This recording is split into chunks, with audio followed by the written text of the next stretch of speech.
So let's go into the other part of my notes here, okay? And that is about setting up your organizational chart or setting up your week so that your business, which we just spoke about in the last video, is tended to. Because it seems you are only thinking about your practice here. It seems all you think about is how you can heal people and what your first clients will be, or what you want to do, and how many logs you have to write down, or what your structure would be. And your business is running in the background. But the only business that runs in the background is no business. Okay? It's no business. And we don't want to have no business. So that is why how you align your organizational chart and your structure is very important. So in this video, we are going to talk about that. Take a look at this picture. So on the screen is an organizational chart of 4 practitioners. They bill their own clients. They pay and they keep their own payments according to the agreement of the founder of the clinic, who is also one of the practitioners. Maybe they pay a marketing and sales company to get them some clients. On the other side, we have an organizational chart of my altered version. Okay, so these 4 practitioners who comes to me at the end of our growth strategy, they will still be 4 practitioners because I cannot help you there. That is your expertise. You still have to get that done. You are going to be the person in your business that works within your company unless you get someone to do the job. So we're still going to have 4 practitioners. However, this is where I come in. Here, they're going to share the core functions of the business. The person who always keeps their eyes on the prize. You always look at your business. You see when you need funding, you see when you need capital, you see exactly when you need to pull in more sales. If you're selling supplements, clients, if you're doing counseling, or patients, if you have a practice. Okay? You do not get distracted with working in your business, doing the social media posts, writing the messages. So you are the person who keeps your eye on the prize. Next to you or under you, you're going to have someone who only focuses on your high ticket closings. Now that might be one person. If you have a team, for example, of 10 practitioners, that may be 2 or 3 people looking at high ticket sales. And what high ticket sales is the one that is looking for a sale of pure impact. So you are a naturopathic doctor. Why are you settling for just treating mediocre diseases?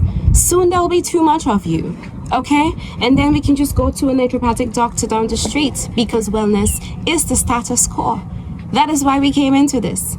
If you want to remain in this industry and you want to make an impact, look for a high impact something to care about. Look for a high impact problem, disease, topic, care about it. That person, they are looking for that. They are looking for the things that you are specialized in to treat, so that when you treat it, everyone is talking about your clinic. They're also going to look for the clients who are willing to pay high prices to solve problems. It doesn't have to be a small problem. Like if you want to make $100,000 in a month, if you have treatments that are $25,000 and it's a 1-year-long treatment, assume that it's so good that it's $50,000 every year. If you have 10 of those clients, that person, that high ticket lead person, they are only looking for that client. Then we have the other practitioners who may power the business. So you would have the person that does the leads and the visibility. So they will ensure that they get content out. They do not have to write it. We have so many different platforms that you can use. You can hire medical students to write your content and put it up, okay? But that person is in charge of making sure that all the content is out on the necessary platforms that you can meet your audience. Then you have someone who would be converting those leads. So remember the high ticket client at the top, and they are only focusing on those high ticket offers. You would have someone else focusing on the not so high ticket offers. So the people who require your regular care, your regular consultancy, the persons who see your website online, who see your social media page, That person will ensure that that process is streamlined. That person do not have to talk to all the clients. It is very important for you to understand that. Your role is to ensure that that process is streamlined. If you have a budget, you can easily outsource it because we understand that you are practitioners. So you're working in the business, okay? However, it is important for you to understand that you are the owner of that task and no one else. So when things doesn't work, when things are working, everyone looks to you, even though we are all practitioners. I hope you understand what I'm trying to say. Okay, so now with sales coming in, it is important for operations to be streamlined. And so you need to have someone with their eyes on operations. You do not want things to become chaotic. You do not have to want to stop practicing because your business is not in order. I'm going to repeat it again for impact. You do not want to pause your practice because you have not been taking the time to get your business in order. Let that speak for itself. Okay, so that person will keep their eyes on operation, what needs to be done. They will out fires, they would reach out, they will streamline, they will write systemized operation procedures, and then they will issue it to the team. They will say when we're going to have some meetings. They will make sure that the things that the project manager at the top spoke about in the last meeting is being done. That person only talks and works in operations. Do not tell them about what a post on social media looked like or if the design was nice. They don't care about those things. All they care about is that the operation is streamlined. How can you take client bookings without having someone to answer the phone? How can you streamline a process of client complaints without that client coming into the office if you have a small office? How can you streamline client payments? That person will be thinking about that. And then you have the person that looks at the bag, your pocket, looks at your bank account. Are we within our budget? Funding came in. Announcement, salary time. Hey, we're getting paid. This is our profit. Should we share it? That is what the person is thinking about. Our cash flow is in the red zone. We need to stop spending. That is what the person will be looking at. Okay? If you look at that same organizational chart, I only selected 4 of those roles. You will have to do a map of your organization, and you will have to know who fits what role based on their natural interest and ability, because again, you are all practitioners, but in this here business, you need to at least be interested in the role that you have if you are on a practitioner-led team.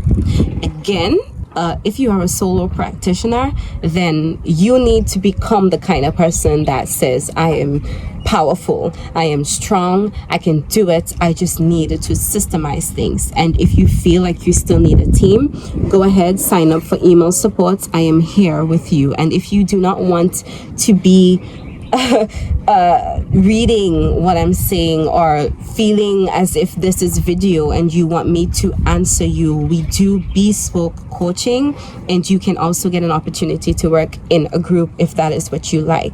So forward ever, backward never. Okay, but your organizational chart is very, very important, because if you show me what your organizational chart looks like, I will tell you why you're stuck. If everyone in your team are practitioners, we're herbalists, no one has their eye on business strategy, eventually you will have to stop your practice to sort your business out, and sales might be coming in, because when you do good work, it is inevitable for someone to go and talk about your work. Okay, but are you at your capacity?